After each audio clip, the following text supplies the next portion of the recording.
portrait sport de ce journal est aujourd'hui consacré à un musicien cycliste. Pascal Bride s'est découvert une passion pour le vélo sur le tard. Il a aujourd'hui 54 ans et pratique l'ultra-distance, une catégorie de course où l'endurance est mise à rude épreuve. Un coureur de l'extrême qui est aussi altiste solo à l'Orchestre symphonique de Mulhouse. Son portrait est signé Eric Proen-Sapina et Jérôme Gosset.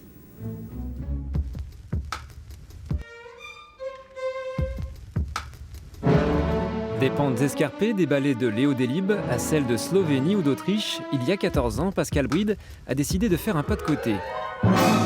À l'origine, c'est un pari entre collègues d'orchestre qui le mène jusqu'en haut du Grand Ballon d'Alsace sur un vélo.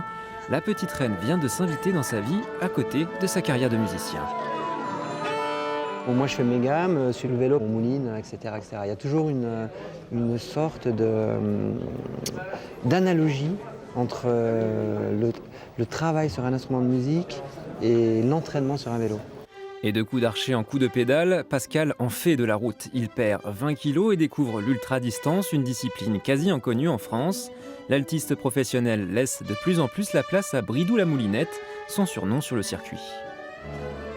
C'est plus facile de se vider la tête sur le vélo, parce que tout simplement, c'est pas mon métier. J'ai personne qui me juge. Ce qui est difficile en musique, c'est que je suis jugé en permanence. En plus, à ma place d'alto solo, je suis responsable, enfin une sorte de responsabilité musicale. Donc, si je fais de la merde, entre guillemets, tout de suite, poum.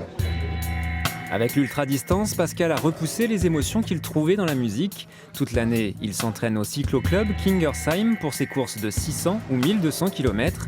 Des distances monstres, couvertes en 24 ou 48 heures très intenses. J'ai la chance d'avoir un métier d'émotion. On est là pour faire d'émotion vers le public, de partage. Dans l'extrême, c'est la même chose. Les émotions vont très très loin parce qu'on va très très loin dans son défi physique personnel. On va vraiment au fond, quoi. Mais vraiment au fond. Et après le fond, il y a l'émotion. Pascal fait partie de la poignée de Français qui s'illustrent lors des courses ultra-distance qui comptent en Autriche, Slovénie ou Suisse. En compétition, il est accompagné de son épouse et de 2 ou 3 amis du cyclo-club.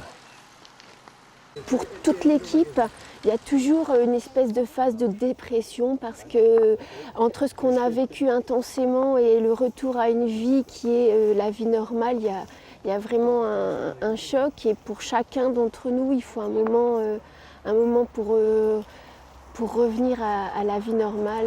Voiture assistance, sommeil, alimentation et surtout soutien psychologique, c'est l'appui de cette équipe qui lui permet d'arriver au bout, mais aussi celui de ses supporters sur Internet.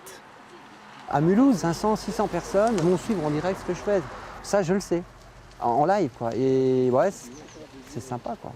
Je suis pas tout seul, finalement. Je suis seul sur mon vélo, mais dans ma pratique, j'ai beaucoup de gens qui sont derrière moi. La prochaine course pour Pascal a lieu en Slovénie. La Race Across Slovenia, c'est 14 000 mètres de dénivelé sur 1200 km. Il espère les accomplir en moins de 50 heures. Et pour les mélomanes, sachez que Coppelia, le ballet de Léo Delibes que vous avez entendu dans le reportage, sera interprété à la Filature de Mulhouse mardi et mercredi prochain à 20h.